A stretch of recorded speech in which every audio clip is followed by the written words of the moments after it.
Are you fulfilling your duty to yourself? So, probably not. Realistically, probably not. Um, yeah, I mean, as most of you may know, I'm having philosophy as one of my majors. I'm trying to double major philosophy psychology. But yes, philosophy is one of my majors, and as I wanted to make my channel mostly philosophy based, it didn't even occur to me because I was so busy with schoolwork. But I think that I would like to start making videos, based off the readings that I do in class, because I think it just provides a really nice, really nice segue, a really nice topic to talk about. So I want to start doing that more often, especially with readings I find really compelling. Um, I'd like to more elucidate my own thoughts on that.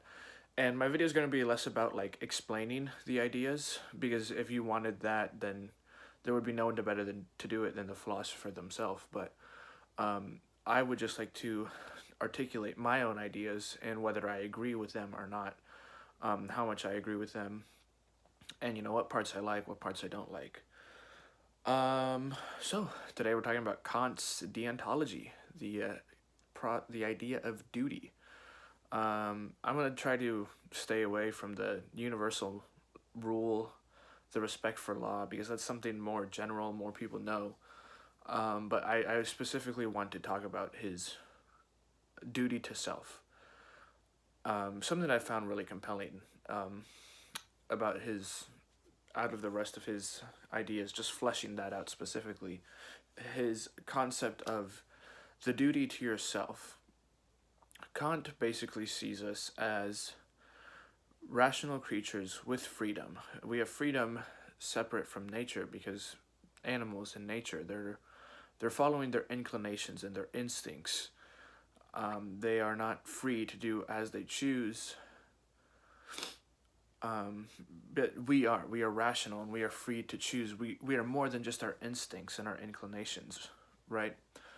And he says from this we have a duty to use our rationality to determine a good will, because freedom can be used for evil, and if it is completely unrestricted, freedom is definitely able to be used for evil, not only to other people but for yourself as well.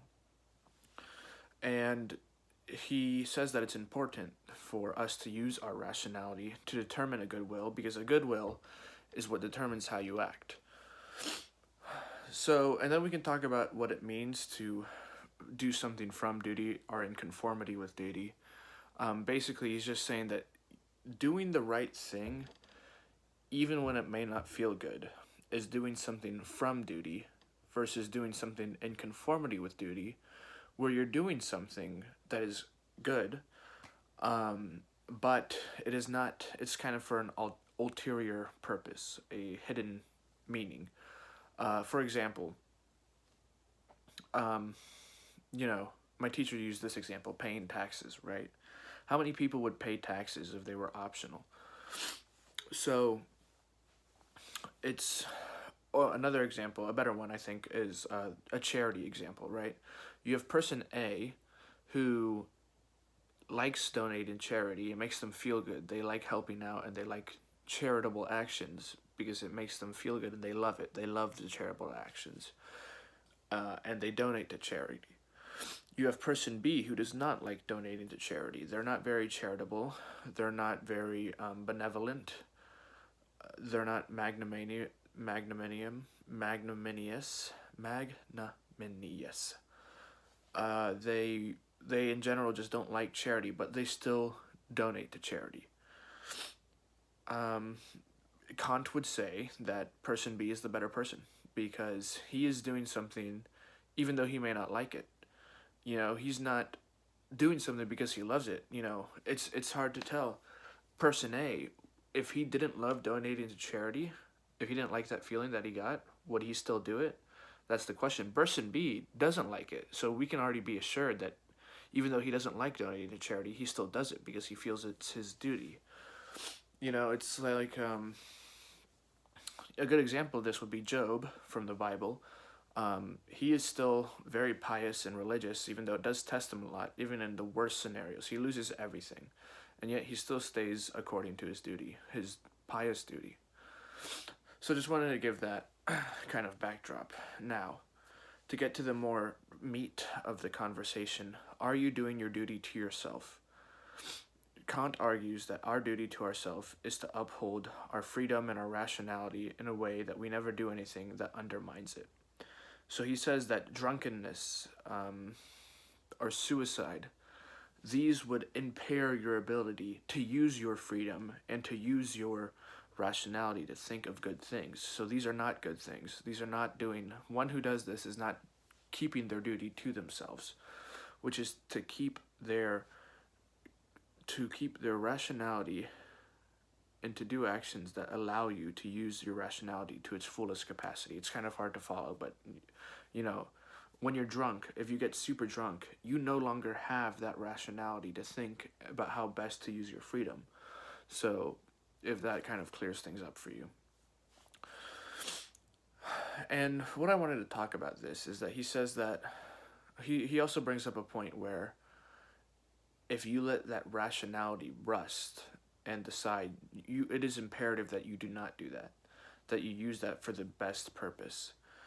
And this point really resonated with me in kind of a larger picture. I think that many of us don't do our duties to ourselves. With the advent of social media, and I am planning on making a video on this soon. I said I will make one for a while. I think this wants to be either the next or the second to next video I make.